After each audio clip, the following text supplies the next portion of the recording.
travaille au service formation pour l'enseignement libre.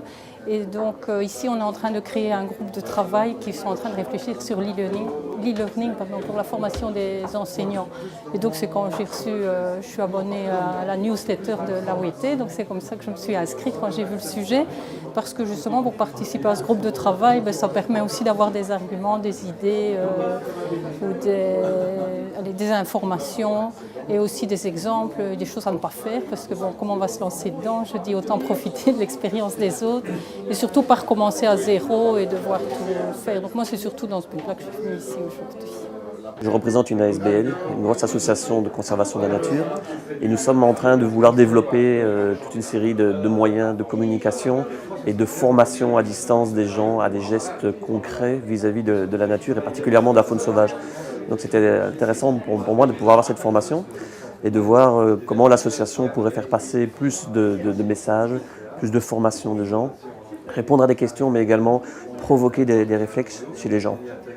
Prendre l'exemple concret, nous nous occupons des centres de revalidation pour les animaux sauvages. Et il y a toute une série de choses que chaque année on doit expliquer aux gens ce qu'il faut faire, ce qu'il ne faut pas faire. Les moyens utilisés jusqu'à maintenant, c'était les médias, c'était des communiqués de presse réguliers, mais on voyait quand même qu'on touchait très peu de personnes.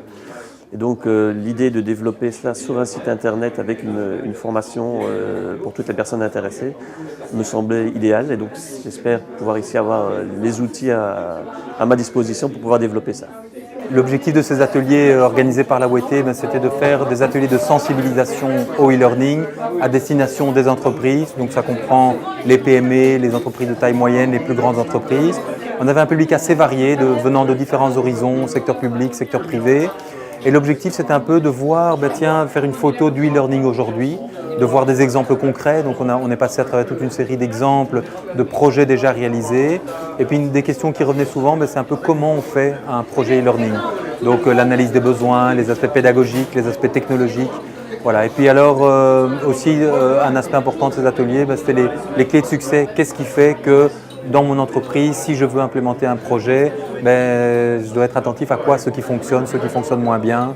Donc voilà pour le contenu des ateliers. Au niveau de la participation, les gens étaient assez engagés dans ces ateliers. J'ai trouvé beaucoup de convivialité, de partage. Et ce qui était assez intéressant, c'est que chaque atelier était vraiment différent en fonction de ce que les gens ont apporté.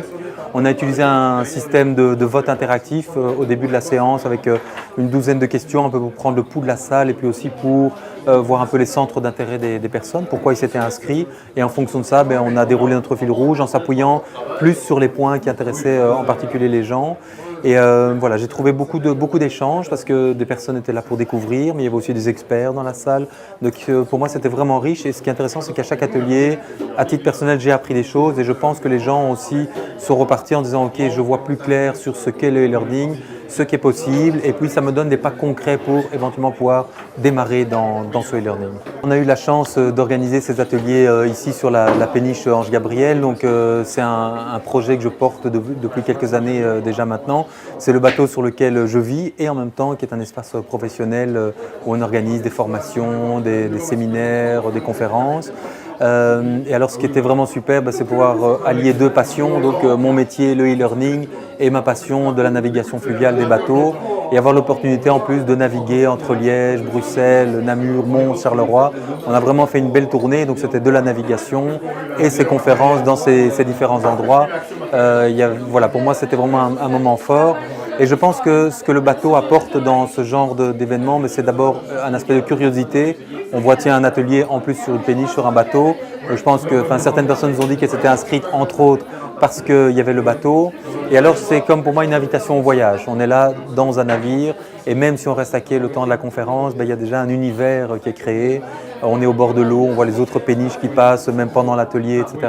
Ça crée vraiment un univers, une ambiance, je pense, propice à se dire on sort de notre cadre habituel et on peut réfléchir à d'autres choses, être éventuellement plus créatif. Et dans un environnement aussi qui est assez calme, voilà, l'énergie est assez douce, tout va beaucoup plus lentement sur l'eau. Voilà.